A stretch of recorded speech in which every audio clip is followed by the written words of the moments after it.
Halo semuanya, jika lo pengen ngancurin siapapun, setiap kali lo berdebat, dalam video kali ini kita bakal ngebahas sebuah trik perdebatan dalam sebuah science communication atau komunikasi science yang gue jamin itu bakal bikin lo memenangkan setiap perdebatan yang lo lakuin. Dan ini triknya tuh benar-benar seru banget dan fun banget. Halo semuanya, kali ini nama gue ada Jason Stanley yang akan ngebawain materi video kali ini bersama lo. Gue udah mendalami science communication atau komunikasi science, di mana kita mempelajari mengenai aspek psikologi dalam otak manusia. Kenapa manusia bisa berkomunikasi, dan apa itu kata-kata, apa itu komunikasi, bentuk-bentuk komunikasi, segala macam. Dan itu udah gue dalami selama 6 tahunan, sampai sekarang akhirnya gue bisa mendirikan platform edutech gue sendiri di bidang ilmu komunikasi, yang overall udah ngebantu 900 orang lebih ngasah skill komunikasi mereka. Jadi gue punya sedikit kredibilitas untuk membicarakan aspek video ini. Nah, dalam video kali ini kita bakal ngebahas mengenai sebuah hal, yaitu adalah perdebatan. Oke. Gue benci banget setiap kali dulu pas gue masih SMA, kalau gue debat pasti gue kalah. Karena gue kayak, kok gue gak kepikiran ke situ? Kok dia bisa ngomong kayak gitu yang ngeskakmat gue? Kayak maksudnya gimana caranya sih gue bisa jago ngedebat gitu loh. Nah, akhirnya pas gue udah mulai masuk ke dalam dunia science communication, gue bertemu dengan seorang pria dari bukunya waktu itu, namanya Aristoteles, dalam bukunya Retorika sebutannya. Dimana dalam buku Retorika itu dibahas sebuah skill komunikasi kuno yang udah dari zaman dulu banget, dari zaman Yunani kuno. Skill komunikasi tersebut disebut sebagai retorika, di mana skill ini kalau diterapin beberapa komponen doang, bahkan kayak nggak harus semuanya, lo bakal bisa memenangkan setiap debat yang akhirnya. Lo bakal bisa memenangkan setiap debat yang terjadi. Sekarang bang, apa sih itu retorika? Hubungannya dengan debat itu apa? Dan gimana caranya gue bisa nerapin retorika? Gue bakal mulai dengan yang pertama. Pertama, bang, yaitu adalah, emang debat itu apa sih?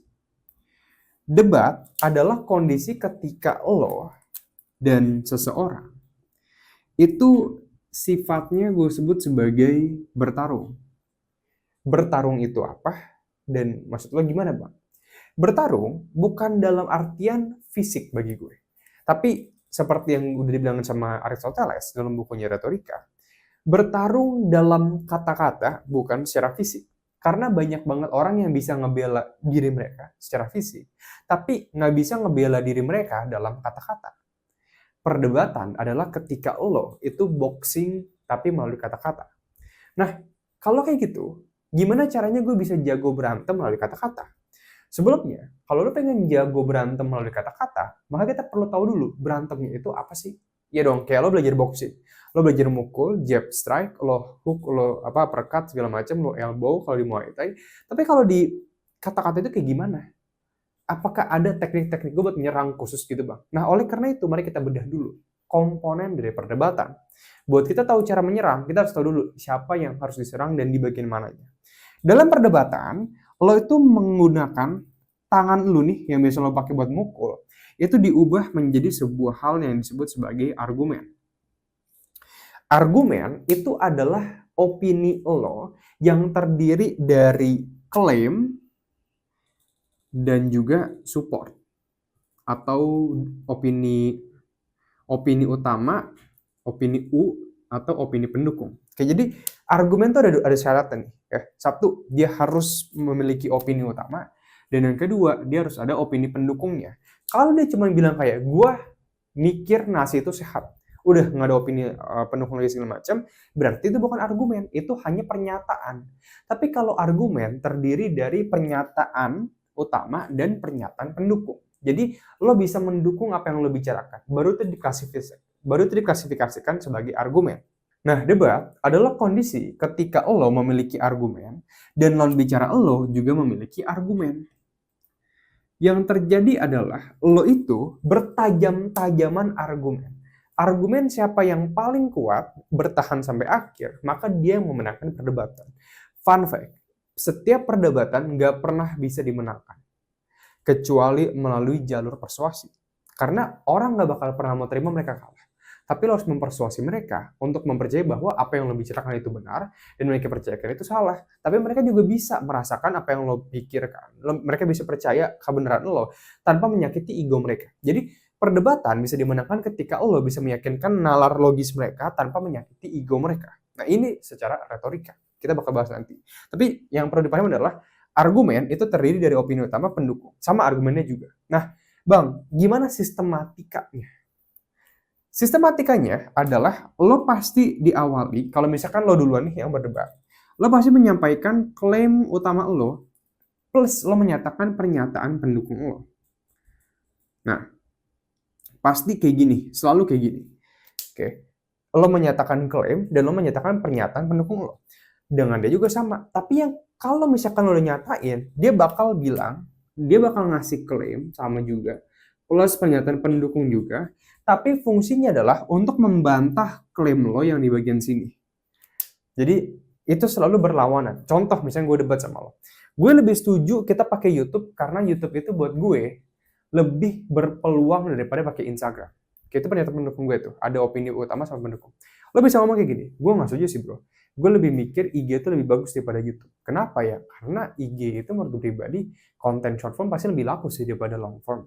Oke, lo lihat dinamisnya ya. Jadi kita saling menyanggah klaim satu sama lain.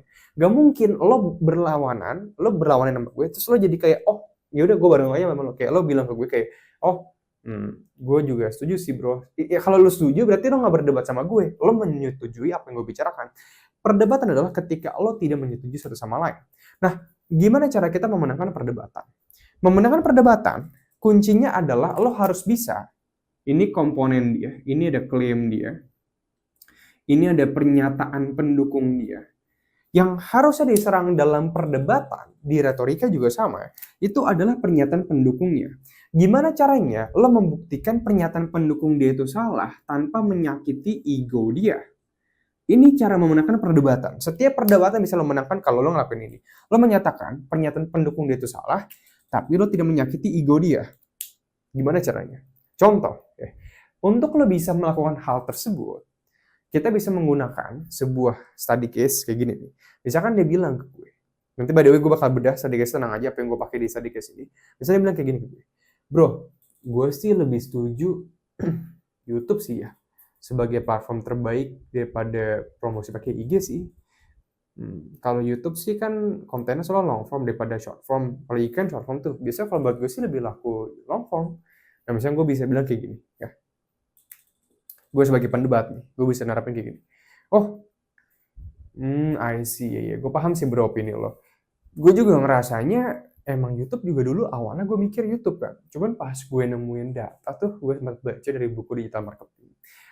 Gue sempat baca 90% penjualan brand, terutama buat kayak kita tuh kosmetik, itu 90% malah berasal dari IG, short form, daripada long form.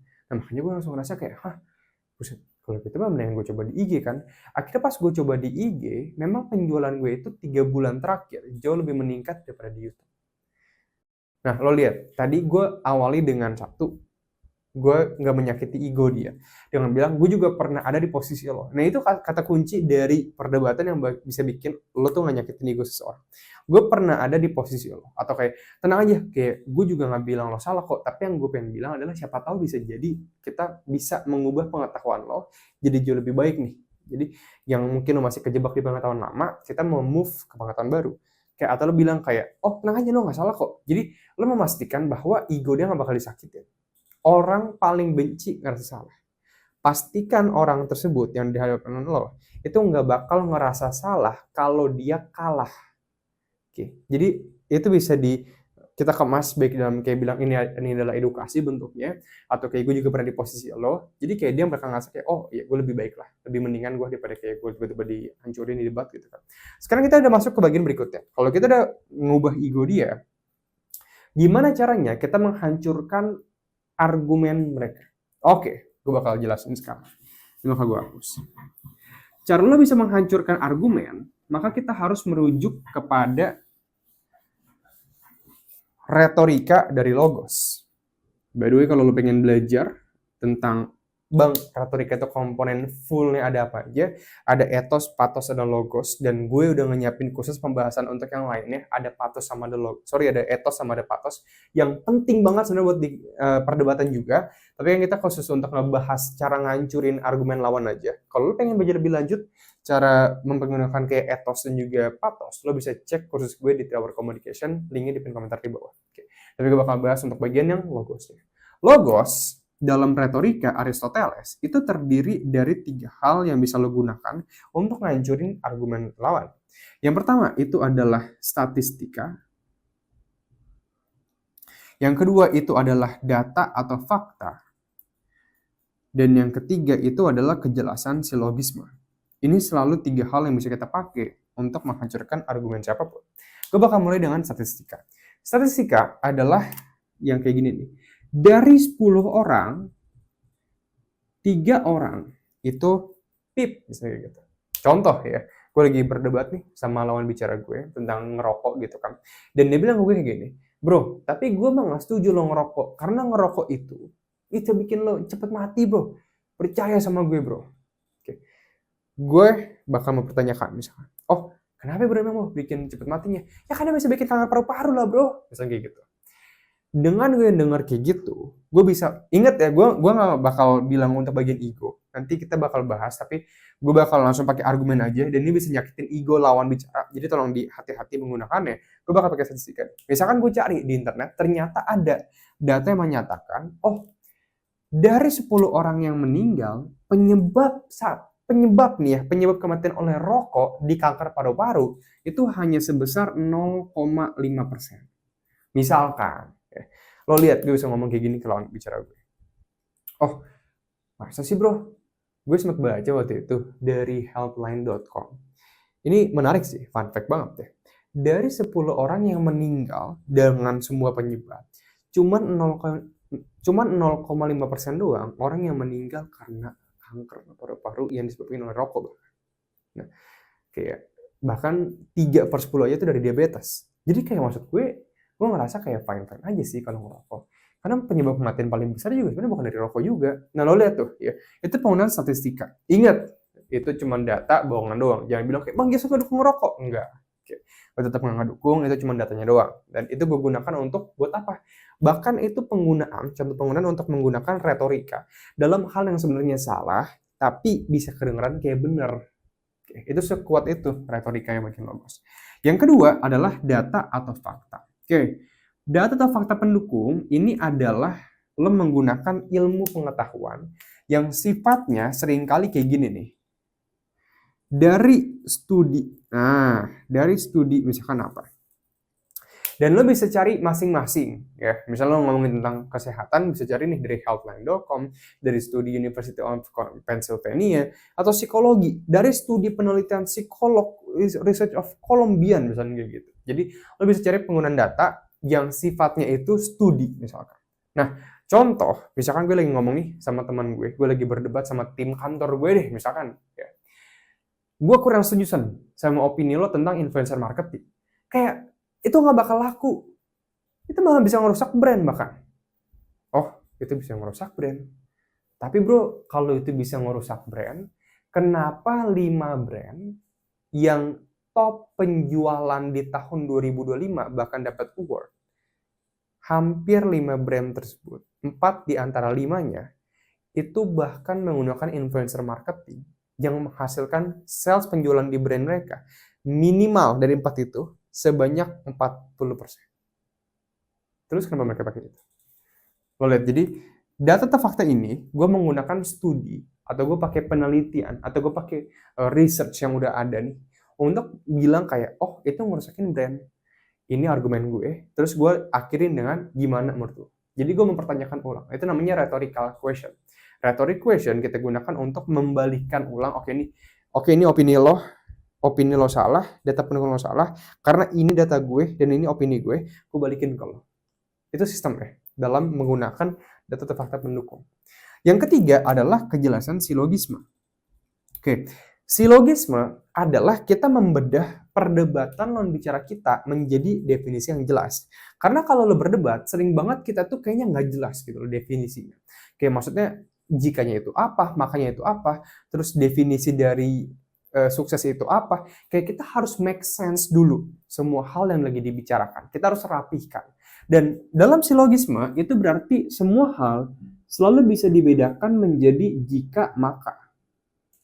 Jika hujan maka banjir. Jika bahagia maka tidak korupsi. Jika punya YouTube channel, maka punya personal branding. Jika sukses personal branding, maka bisa sukses di kehidupan. Jika sukses di kehidupan, ya berarti kita bisa menjadi orang yang pribadi yang sukses. Bisa kayak gitu. Jadi kita selalu bisa membedakan semua hal jadi jika maka. Contoh, ketika lo berdebat dan temen lo, atau kan gue bakal ngasih contoh ke lo. Ya, kita bisa lagi debat tentang topik filsafat.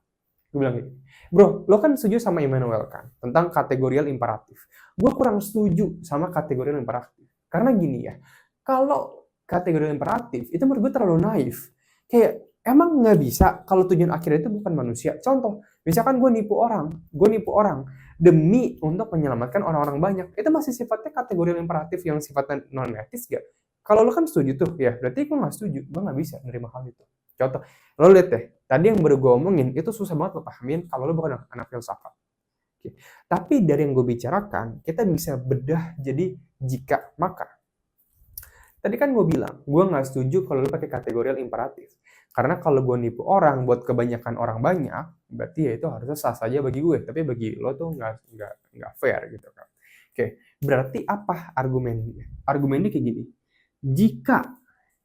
Jika gue nipu satu orang untuk orang banyak 100, maka itu sifatnya buat gue adalah etis. Jika gue nipu satu orang untuk 100 orang, maka itu sifatnya etis. Oke. Nah, sekarang ini argumen dia. Jika gue nipu 100 orang, maka gue etis. Berarti argumen dia itu berpusatnya kepada di sini nih, opini pendukungnya. Karena nggak mungkin ada etis tanpa ada jikanya dia. Nah, sekarang gimana caranya kita bilang kayak gini? Oke, ini argumen lo ya. Lo bilang kalau lo nipu satu orang untuk 100 orang, maka lo sebut hal itu etis. Oke, sekarang gue bakal jelasin kenapa hal tersebut disebutnya nggak etis. Dalam UUD, misalkan dari UUD berapa, dijelaskan bahwa satu orang aja itu memiliki hak untuk mempertahankan hak-hak dia. Oke. Jadi satu orang aja nggak bisa dikorbankan untuk misalkan 100 orang banyak. Pertanyaan gue misalkan, oke, 100 orang banyak, lo bersifat idealis. Tapi realistisnya, kalau satu orang ini adalah orang yang miskin, yang dia misalkan nggak punya anak, dia misalkan sukses, dia susah apa segala macem, dan dia ibaratnya harus nyari uang untuk keluarganya mati-matian, 100 orangnya itu orang-orang yang kaya, berarti ngorbanin satu orang miskin ini, untuk seorang kaya itu sifatnya etis. Dari hukum, pandangannya nggak etis. Tapi lo bilang hal tersebut adalah etis. Lo mempertanyakan gue, kenapa? Oke, emang itu kenapa etis? Ya, karena ada tulisan hukumnya. Berdasarkan hukum, itu disebut sebagai etis. Nah, lo lihat. Jadi, ketika dia punya data, ini argumen pendukung, opini pendukung dia, gimana caranya kita menyatakan bahwa opini pendukung ini itu salah? Dan seperti yang gue gunakan, untuk lo bisa menyatakan opini pendukung lo salah, atau argumen lawan itu salah, lo bisa menggunakan antara statistika atau data atau fakta. Oke, ini caranya dalam kita menggunakan perdebatan. Nah, sekarang Bang, gimana caranya gue bisa menggunakan konsep ini dalam perdebatan yang sifatnya itu gue nggak ada persiapan. Gue selalu bilang, kalau lo pengen berdebat, lo harus punya hal yang gue sebut sebagai pengetahuan umum, broad knowledge. Ketika lo punya pengetahuan broad knowledge, baik dalam hukum, filsafat, bisnis, segala macam, semakin banyak opini pendukung yang bisa lo gunakan. Sehingga semakin banyak opini pendukung yang bisa lo gunakan, semakin bisa lo matahin opini pendukung dia.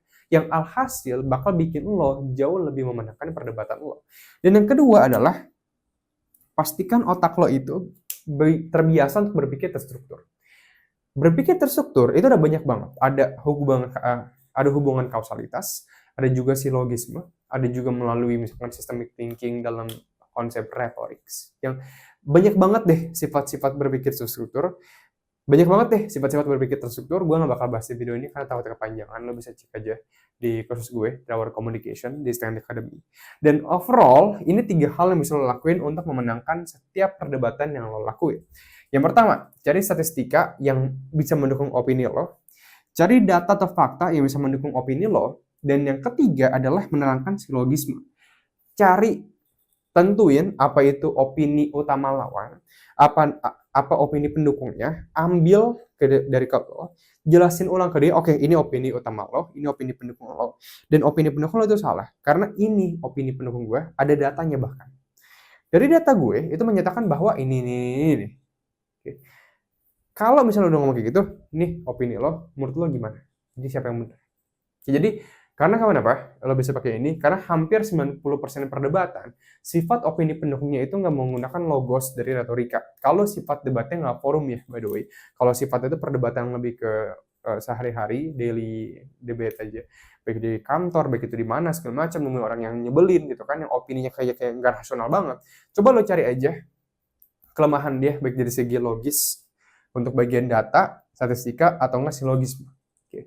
Nah, by the way, bagi lo pada yang pengen belajar lebih lanjut, cara bisa berkomunikasi tanpa rasa gugup, gagap, belibet, bahkan hanya dalam 30 hari doang, dan lo bisa nguasain skill-skill komunikasi yang jauh lebih advance lagi, kayak berretorika secara full nantinya, berargumen, bikin siapapun bilang iya ke yang lo minta, atau komunikasi persuasif, atau mungkin lo bisa nguasain skill komunikasi kayak karisma, yang bakal bikin siapapun jadi nggak sabar pengen ketemu sama lo lagi. Pas udah ketemu, lo bisa belajar lebih banyak lagi skill-skill yang lebih advance di platform edutech gue, 3 Hour Communication, stanleyacademic.com.